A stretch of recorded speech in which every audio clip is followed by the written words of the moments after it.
মা দুর্গার প্রিয় ৫ রাশিকে নিয়ে আজ আলোচনা করব। তাদের ভাগ্য সম্পূর্ণ বদলে নেবে। অবশ্যই যদি সম্পূর্ণ প্রোগ্রামটা দেখতে পারেন তো। কারণ আমরা সকলেই জানি ১২টি রাশি। ১২টি রাশির মধ্যে যে ৫ টা রাশিকে নিয়ে আজকে আলোচনা করব, এই ৫ রাশিরই জাতক-জাতিকারা মা দুর্গার প্রিয় হয়ে থাকে। এবং এই ৫ রাশির জাতক-জাতিকাদের মধ্যে মায়ের একটা প্রভাবও বিস্তার করে। একটা মায়ের কৃপা এরা সর্বদা পেয়ে থাকে। তাই দশমী থেকে কালীপুজো এই সময়টা কিন্তু গোল্ডেন টাইম থাকবে এই ৫ রাশিরই জাতক-জাতিকাদের। সম্পূর্ণ দেখলে সবকিছু জানতে পারবেন। সবকিছু আমি অবশ্যই আপনাদের বোঝানোর চেষ্টা করব। তার আগে আমার সাথে কিভাবে যোগাযোগ করবেন সে বিষয়টা একটু বলে নিই। নমস্কার, জয় মা কামাখ্যা, জয় মা তারা। যারা ভীষণভাবে সমস্যায় আছেন, ভীষণভাবে বিপদে আছেন, কি করবেন বুঝে উঠতে পারছেন না, বাস্তু খারাপ করে রেখেছে, ব্যবসা খারাপ করে রেখেছে, চাকরি যাবে, যাবে করছে, আপনার সন্তান বা আপনার স্বামী নেশাগ্রস্ত হয়ে পড়েছে, আপনার স্ত্রী বা আপনার স্বামী পরকীয়ায় লিপ্ত। কি করে কি করবেন মাথায় আপনার আসছে না। অনেক জায়গায় গিয়েও টকেছেন, কিছু রেজাল্ট আসেনি। যোগাযোগ করতে পারেন। অবশ্যই বিশ্বাস আপনার। দুভাবে যোগাযোগ করতে পারবেন। একটা অনলাইন, একটা অফলাইন। যারা আসতে পারবেন না, অনেক দূরে থেকে যোগাযোগ করতে পারবেন। অবশ্যই হোয়াটসঅ্যাপ নাম্বারটা আপনি সেভ করুন। আর আপনি আসতে পারবেন নদিয়া, বীরনগর এবং তারাপীঠ। তাহলে আপনি কলিং নাম্বার সেভ করুন। কলিং নাম্বার সেভ করুন, কল করে নামটা লিখে দিন। তারপর আপনি চলে আসতে পারবেন। তারাপীঠ আপনাদের সকলেরই পরিচিত এবং কোথায় আসবেন সেটা কল করবেন, আপনাকে গাইড করে নেবে।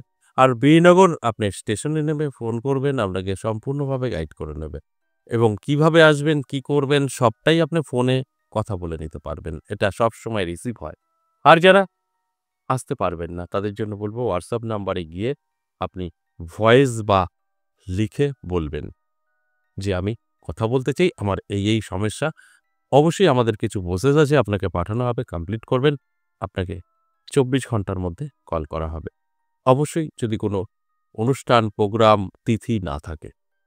যদি এরকম কিছু পড়ে যায় সেক্ষেত্রে ২ দিন ৩ দিন দেরি হতে পারে। এইভাবে আপনি অফলাইন বা অনলাইন আমার সঙ্গে সাক্ষাৎ করতে পারবেন।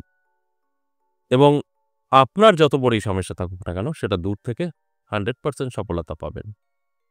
আমরা চালান বিদ্যায় কাজ করে থাকি। এটা তন্ত্রের মাধ্যমে সম্ভব। এর আগে আমি অ্যাস্ট্রোলজি নিয়ে অনেক আলোচনা করেছি এবং অ্যাস্ট্রোলজি মতে প্রতিকার প্রতিবিধান দেওয়ার চেষ্টা করেছি। সেখানে কিন্তু দূরে থেকে অতটা রেজাল্ট আসে না। আর চালান মানে আপনি যেখানেই থাকুন না কেন 100% সফলতা আসে। আর চালান মানেই একটু খরচের বিষয়। এগুলো কিন্তু ফ্রি ভেবে এসে সময় নষ্ট করে পরে বলবেন, "ও আমি জানি না।" এই কাজগুলো করবেন না। আমি একদম ১ম দিন থেকে একই কথা বলি, এটা পে সার্ভিস এবং তন্ত্রে কাজ করতে গেলে খরচ। এবার সেটা আপনার কি অবস্থায় আছে তার উপরে। আগে সাক্ষাৎ করুন, তারপর আপনার যদি খরচের ব্যাপার না থাকে হবে না। সব ক্ষেত্রে তো খরচ হয় না। তবে এটাই জেনে নিন যে এখানে কিন্তু ফ্রি সার্ভিস হয় না। জেনে প্রবেশ করুন। আশা করি বোঝাতে পেরেছি। এবার আসুন আজকের আলোচনার বিষয় মা দুর্গার প্রিয় ৫ রাশিকে নিয়ে। যে ৫ টা রাশির কথা আমি বলব মা দুর্গার কৃপা সর্বদা থাকে। শুধু এই পুজো বলে নয়, এটা ১২ মাস সর্বদা এই ৫ রাশির উপরে মায়ের কৃপা থাকবেই থাকবে। এবং এরাও কিন্তু মায়ের ভক্ত হয়ে থাকে বা এদের অজান্তেই মায়ের সাথে এদের কানেক্ট থাকে। দেখুন, অবশ্যই রাশি অনুযায়ী দেবদেবী আছে। রাশি অনুযায়ী আমাদের হিন্দু ধর্মের একটা দেবদেবীর কানেক্ট, গ্রহের কানেক্ট থেকেই যায়। ঠিক এরকম এই মা দুর্গা নিয়ে আমি কেন বলছি, দুর্গাপুজো, দুর্গা উৎসব চলছে অলরেডি। তাই আমি এই দুর্গা কথা বলছি যে মা দুর্গার প্রিয় এই ৫ রাশি কিন্তু অবশ্যই তাদের ভাগ্য বদলে নিতে পারবে। ঠিক দশমী থেকে কালীপুজো এই সময়টার মধ্যে তাদের জীবনের পরিবর্তন ঘটাতে পারবে। এই সময়টা অত্যন্ত শুভ থাকবে। মায়ের কৃপা এদের উপরে সম্পূর্ণভাবে পড়বে। এখনো পড়ে আছে, সবসময়ই আছে। তা সত্ত্বেও একটা ভালো রেজাল্ট তো আমাদের জীবনে হয়ে থাকে। ভালো খারাপ থাকবেই। তো সেক্ষেত্রে দাঁড়িয়ে কিন্তু দশমী থেকে কালীপুজো এই ৫ রাশি তাদের গোল্ডেন টাইম দেখতে পাবে। অবশ্যই মায়ের কৃপা, মায়ের আশীর্বাদে। কারণ এরা তো প্রিয় হয়ে থাকে তো মা দুর্গার। তাই এদের রেজাল্ট কিন্তু খুব ভালো আসতে পারে। তাই আমি বলব অবশ্যই যে ৫ টা রাশিকে নিয়ে আলোচনা করব তাদের ক্ষেত্রে সকলের সাথে ভালো ব্যবহার করতে হবে, সততা নিয়ে চলতে হবে এবং আপনাদের মধ্যে ভক্তি এবং শ্রদ্ধা রাখতে হবে। ঈশ্বর বিশ্বাসী হতে হবে। আমি জানি যে এই রাশিগুলোর মধ্যে অবশ্যই কোনো না কোনো জাতক জাতিকা আছেন তাদের মধ্যে ঈশ্বর বিশ্বাসী থাকবে না। তারা খুব একটা রেজাল্ট পাবে না। যাদের মধ্যে ঈশ্বর বিশ্বাসী থাকবে তারা কিন্তু রেজাল্ট পাবে। কারণ শুধু রাশি হলেই হবে না। সেম রাশি যে ১০ জন যদি থাকে ১০ জনেরই যে একই রকম ভক্তি শ্রদ্ধা থাকবে তা তো নয়। কারোর ভক্তি থাকবে, কারোর ভক্তি থাকবে না। কেউ পছন্দ করবে না। এরকম নানাভাবেই আমরা দেখতে পাই। তাই এর মধ্যে যাদের মধ্যে ভক্তি, বিশ্বাস তারা 100% সফলতা পাবে এবং দশমী থেকে কালীপুজো তাদের ভাগ্য বদলে যাবে। এগুলো বহুবার প্রমাণিত। আর এই মায়ের যে প্রিয় ৫ রাশি এ নিয়েও আমি এর আগেও আলোচনা করেছি। তবে এটা দুর্গাপুজো অলরেডি চলছে। এই দশমী থেকে কালীপুজোর সময়টা এদের জন্য ভীষণভাবে গোল্ডেন টাইম। অবশ্যই বছরে কোনো না কোনো সময় তো ভালো টাইম আসেই এই মা দুর্গার প্রিয় ৫ রাশির। সেক্ষেত্রে কিন্তু এটা একটু ভিন্ন ধরনের। এবার আসুন এক, এক করে সেই রাশিগুলো বলি। দেখুন এই ৫ রাশির মধ্যে আপনার রাশি আছে কিনা? যদি থাকে অবশ্যই যে কথাগুলো বললাম ওগুলো আপনার সাথে একটু মিলিয়ে নেওয়ার চেষ্টা করবেন। অর্থাৎ নিজেকে তৈরি করার চেষ্টা করবেন। তাহলে কিন্তু অবশ্যই অনেকটা ভালো থাকতে পারবেন। ১ম এই আমি যে রাশির কথা বলব মা দুর্গার প্রিয় রাশি মেষ রাশি। মেষ রাশি মা দুর্গার ভীষণ প্রিয় হয়ে থাকে।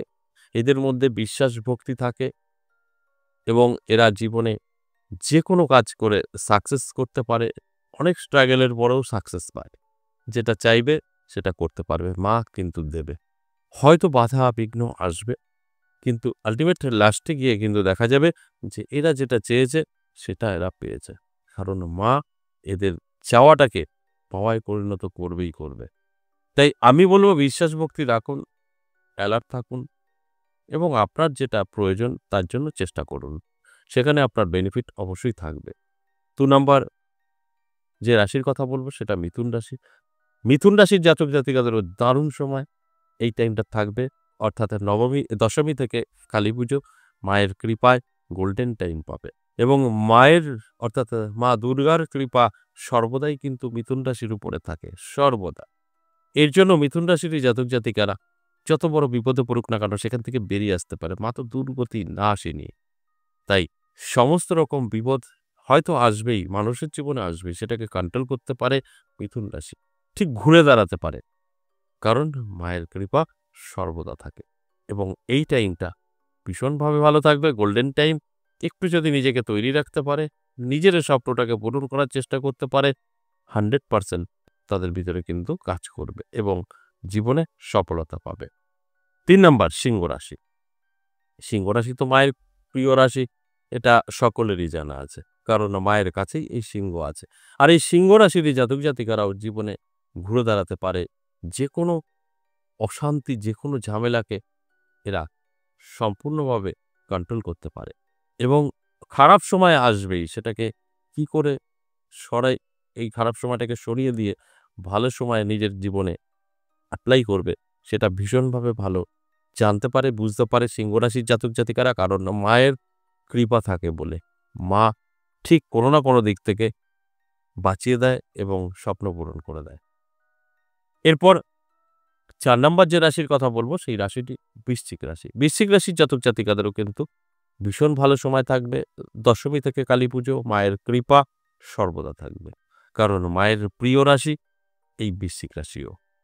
বিবস্ত্রভাবে এরা জীবনে সফলতা পাবে। বিবস্ত্র মানে নেগেটিভ না, পজিটিভ। মানে এরা বুঝতেও পারবে না। হঠাৎ করেই দেখবেন পরিবর্তন ঘটে যাবে। নানা দিক থেকে সহযোগিতা, সুযোগ, প্রাপ্তি এগুলো ঘটবে। কারণ এই দশমী থেকে কালীপুজো সময়টা অত্যন্ত শুভ তৈরি করবে মা দুর্গা স্বয়ং এবং মা দুর্গার প্রিয় রাশি বলে এরা জীবনে প্রতিষ্ঠিত হতে পারবে।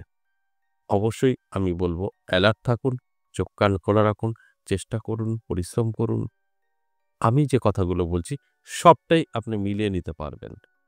এবং সর্বশেষ ৫ নাম্বার যে মায়ের অর্থাৎ দুর্গা মায়ের প্রিয় যে রাশি সেটা কুম্ভ রাশি। মা দুর্গার প্রিয় এই ৫ নম্বর কুম্ভ রাশি। এই কুম্ভ রাশির জাতক জাতিকারাও কিন্তু সততা নিয়ে চলার চেষ্টা করে এবং এদের জীবনে অনেক স্ট্রাগল আসে কিন্তু এরা সবকিছুর মোকাবেলা করে সুন্দরভাবে জীবনযাপন করতে পারে। কারণ সম্পূর্ণভাবে মা দুর্গার কৃপা এদের উপরে কিন্তু থাকে। যার ফলে কি হয়? জীবনে প্রতিষ্ঠিত হতে পারে। তাই আমি বলব এই অলরেডি পুজো চলছে। দশমী থেকে কালীপুজোর সময়টা গোল্ডেন টাইম থাকবে। চোখ কান খোলা রাখুন, অ্যালার্ট থাকুন।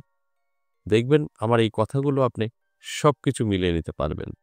আজ এ পর্যন্তই, আবারও আসবো নেক্সট ভিডিও নিয়ে। ততক্ষণ ভালো থাকুন। নমস্কার।